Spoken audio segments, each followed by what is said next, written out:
네, 안녕하세요. 약한 남자들입니다. 이제 땀이 많이 나는 계절인 여름이 왔는데요. 이제 여름에 자주 생길 수 있는 무좀에 대해서 알아보려고 합니다. 여러분, 무좀의 어원은 혹시 아시나요? 네, 알고 있어요? 네. 똑똑하시네. 이게 무좀은 원래는 이제 물하고 좀이 이제 그냥 균 같은 걸 이제 말하는 건데, 물이 들어가 있는 균이다. 뭐 이런 수포가 생기고 이러기 때문에 무좀이, 그래서 원래 물좀으로 부르다가 부르기 편하게 하기 위해서 무좀이라고 됐다고 하네요.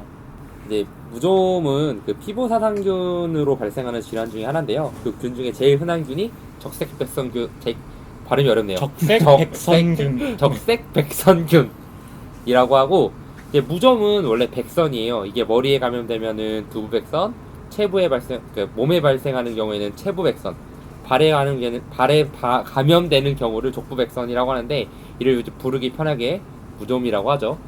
진균 같은 경우는 이제 고온다습한 환경을 좋아하기 때문에 발에 잘 서식을 하게 되고요. 얘네들 같은 경우는 살아있는 조직에는 침투를 잘 못해요. 그래서 각질 부분에만 침투를 각질 부분이나 털, 발톱, 손톱 같은 데 침투를 잘 하게 되는 거죠. 네, 무좀은 이제 세 번째, 네 번째 발가락 사이나 뭐 네 번째, 다섯 번째 발가락 사이에 이제 네. 짓무르거나 갈라지는 지간형 무좀이 있고, 아니면 이제 등 옆이나 이제 발바닥에 수포처럼 생기는 수포형, 그리고 이제 발 뒤꿈치나 이런 데 각질처럼 생기는 각화형, 이렇게 무좀 크게 세 가지로 나누시고요. 네, 지간형의 경우 땀이 많은 이제 여름에는 악화되는 경우가 많고, 이제 허물이 벗겨져서 이제 무좀임을 쉽게 인지할 수 있습니다. 그리고 각화형의 경우 심한 경우는 이제 갈라지거나 피가 날 수 있는데, 이제 심하지 않고 그냥 일반적인 경우에는 이제 가려운 증상이 잘 없고 그냥 하얗게 각질처럼만 있어가지고 무좀인지 잘 모르고 그냥 그죠. 있는 경우가 많고요. 그리고 수포형 같은 경우는 지간형처럼 여름이 되면은 이제 가려움증이 더 심해지고, 이제 수포 자체가 육안으로 잘 구분하기가 쉬워가지고 이제 무좀임을 쉽게 인지할 수 있죠. 그래서 무좀을 치료하는 약들은 사실 이런 무좀균을 죽이는 이제 항진균제가 많이 쓰이는데요. 이제 항진균제는 뭐 대표적으로 알리라민계 항진균제하고 그다음에 아졸계 항진균제로 나뉘어집니다. 그래서 무좀균은 사실 이제 설명하기 전에 무좀균을 어떻게 죽이냐, 그러면 이제 그 진균에 대해서 잠깐 설명을 드리면은 세포벽하고 세포막을 진균이 가지고 있는데, 이 세포막을 유지하고 있는 성분 중에 에르고스테롤이라는 게 있어요. 우리 인간에게도 세포막을 이루는 콜레스테롤이라고 있는데, 그거랑 이제 같은 역할을 하는 그 항진균, 그 진균의 에르고스테롤인데, 요거를 합성을 막는 게 이 알리라민계 항진균제랑 그다음에 아졸계 항진균제인 거죠. 네, 그 무좀약이 이제 세균의 세포막 합성을 방해해갖고 그죠. 이제 죽이는 세포를 거죠. 이제 더 이상 유지하지 못하게 해서 세포가 터져서 네. 진균 죽게 되는 거죠. 제가 좀 더 추가를 해보자면요. 이제 제일 중요한 게 에르고스테롤의 합성을 방해하는 건데요. 그 이제 자막으로 나가겠지만 에르고스테롤의 합성 과정을 보면 스쿠알렌 에폭사이드, 라노스테롤, 에르고스테롤이라는 과정을 거쳐서 만들어지게 돼요. 근데 아리라민계랑 그다음에 아졸계랑 가장 큰 차이가, 아리라민계는 첫 번째 단계, 스쿠알렌에서 스쿠알렌 에폭사이드를 가는 단계를 맡게 되고요. 아졸계 같은 경우는 마지막 단계, 그 라노스테롤에서 에르고스테롤로 가는 과정을 맡게 되는 거예요.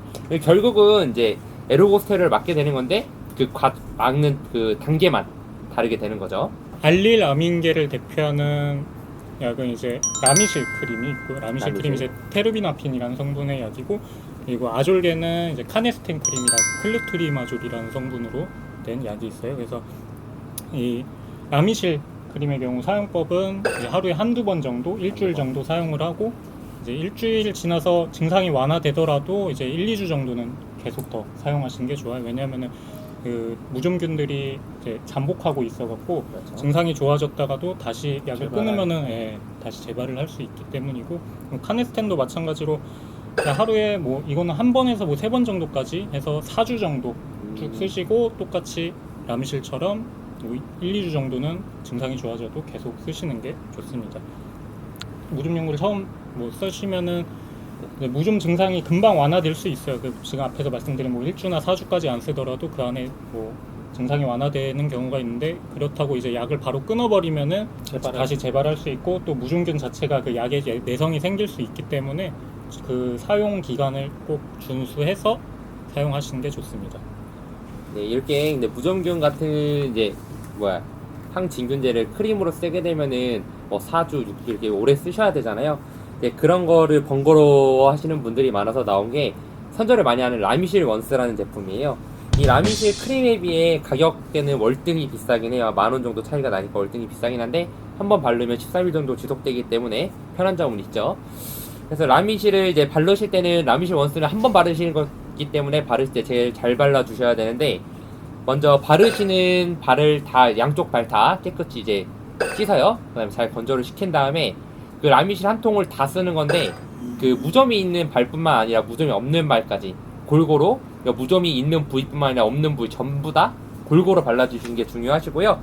그 다음에 발라준 다음에 더 중요한 건 24시간 동안 물에 닿으면 안 돼요. 물에 닿지 않고 24시간이 유지가 되면은 막이 형성이 돼요. 이 막이 한 72시간 정도 유지가 되고 이 약 성분이 각질에 침투해가지고 약 성분은 각질에서 한 13일 정도 유지를 된다고 해요. 근데 라미실 원스를 사용할 때 주의할 점은 이제 각하형 같은 경우는 이제 약이 침투가 잘 안 되기 때문에 효과를 많이 볼 수는 없어요. 실제로 약에도 각하형 무좀에는 쓰지 말라고 사용을 이제 추천한다고 나와 있지는 않고요. 지간형 무좀에 주로 사용한다고 생각을 하시면 될 거예요. 그래서 발에 이제 각질층이 덮여 있을 경우 이렇게 약 연고 성분이 이제 침투가 안 되기 때문에 무좀 치료가 좀 어려운데 그럴 때는 이제 각질 연화제, 그러니까 우레아가 들어간 그런 연화제를 좀 쓰시면서 좀 각질도 좀 제거하고 연고를 발라주시는 게 좋아요. 그래서 효과적이고 여러분들이 이제 약국 가셔서 뭐 제가 무좀이 좀 걸린 것 같아서 그냥 연고 좀 주세요 할 때 약국에서 보통 이제 아까 말씀드린 테르비나핀 제제 라미실 먼저 주시는데 아까 말씀드렸다시피 테르비나핀이 좀 효과가 빨리 좀 발현되고 뭐 한 2, 3일 정도만 발라도 무좀이 없어지는 것 같이. 그래서 그랬어요? 저는 안 써봤는데요. 저는 아까 말씀드린 쓰신다면서요? 발톱 무좀은 네. 나중에 좀 이따 설명을 드릴 건데 그래서 라미실을 이제 추천 주시는데 요거를 쓰고도 좀 효과 못 보시는 분들은 이제 아졸계 항진균제 네. 주로 이제 클리트로마졸의 그 카네스텐 크림을 쓰게 돼요. 이게 좀 더 광범위한 항진균 효과를 나타내서 그래서 뭐 테르비나핀 제제 라미실을 쓰고 좀 안 들으신 분들은 카네스텐 크림을 추천받고 하십니다. 그리고 이걸 연고제를 써서도 잘 이제 무좀이 좀 안 나으신 분들은 피부과를 가셔가지고 상담을 통해서 먹는 약을 이제 같이 처방받아서 하시는 게 좋고요. 근데 먹는 약을 드실 때 이런 아졸계 항진균제나 그다음 아리라민계 항진균제가 되게 간에 부담을 좀 많이 줘요. 그래서 꼭 검사를 진행하시고 나서 약을 정확한 용법 용량 맞게 복용하셔야 됩니다. 이런 무좀균을 이제 장기간 방치하게 되면은 손톱 발톱에 침투해서 조갑백선이라는 손발톱 무좀이 생기기도 해요. 손발톱이 두꺼워지고 불퉁해지고 쉽게 부서지거든요. 근데 이게 실제로 보시면은 되게 보기가 좋지 않아요. 외관상 보기가 좋지 않아서 환자분들이 빨리 치료하시길 원하시는데 빨리 치료가 안 돼요. 한 2, 3개월 이상 치료가 걸리는 질병이고 이런 분들은 심하신 분들은 병원 가셔서 처방을 받으셔가지고 항진균제를 일주일에 한 번씩 드셔야 되고요. 항진균제 복용하실 때는 술 드시면 안 되시고요. 간에서 해독이 되기 때문에 그 다음에 바르는 이제 항진균제가 있어요. 걔를 9개월 이상 꾸준히 발라주셔야 돼요. 그러니까 발은 이제 매니큐어 형식으로 되어 있어서 발이 편하게. 예전에는 사포로 갈아가지고 이렇게 바르게 되는 형식의 그런 바르는 발톱 무좀 치료제가 있었는데 요즘은 이제 침투력이 좀 좋아서 그냥 매니큐어처럼 하루에 한 번 정도만 발라서 쓸 수 있는 항진균제가 잘 나와 있죠. 그리고 예전에는 이제 이런 무좀약들이 많이 대중화되지 않아가지고 이제 민간요법으로 많이 하시는 게 뭐 식초물이나 그 정로환이라고 설사약으로 쓰는 약을 물에 녹여가지고 그 조격처럼 발을 담그고 이렇게 많이 하셨었는데 저희 아버지도 제가 어렸을 때 그렇게 하셨었거든요. 근데 그렇게 하면은 무좀균이 죽을 수는 있어요. 워낙에 그 독하니까 약 그 물 자체가 세서 하는데 근데 그렇게 되면 이제 일반 무좀 걸리지 않은 그냥 발의 일반 피부까지도 상하게 될 수 그죠. 있고, 벗겨지고 하시고. 그리고 혹시나 상처가 있다면은 그 부위에 심한 자극이 돼갖고 더 악화될 수 있어서 이런 민간요법은 절대 사용하지 않는 게 좋고, 지금까지 말씀드린 무좀약이나 아니면 잘 증상이 개선되지 않으면 꼭 피부과에 내원하셔서 약을 처방받고 치료를 하시는 게 좋습니다. 지금까지 무좀의 종류랑 무좀약에 대해서 알아보셨는데요. 네, 무좀은 생기지 않게 예방하는 게 제일 중요해요. 무좀을 예방하기 위해서는 이제 기숙사나 단체 생활하시는 분들은 이제 맨발로 다니거나 맨발로 슬리퍼를 공유하지 않고요. 네, 수건 공유하지 않는 게 제일 중요해요. 그리고 이제 무좀에 걸리신 분들도 너무 꽉 끼는 신발 같은 거를 신고 다니면은 땀이 나고 약간 습하잖아요. 그래서 무좀이 더 잘 자라니까 통풍이 잘 되는 신발을 신어주시는 게 좋고요. 그리고 잘 씻고 건조 잘 해주는 것만으로도 무좀 예방이 많이 돼요. 여름철이 다가오면서 이제 캐리비안 베이를 말해도 되나? 수영장도 가고 이제 놀러 많이 다니실 텐데 이제 무좀 안 걸리시게 조심하고 행복한 여름 되시길 바라겠습니다. 안녕. 안녕.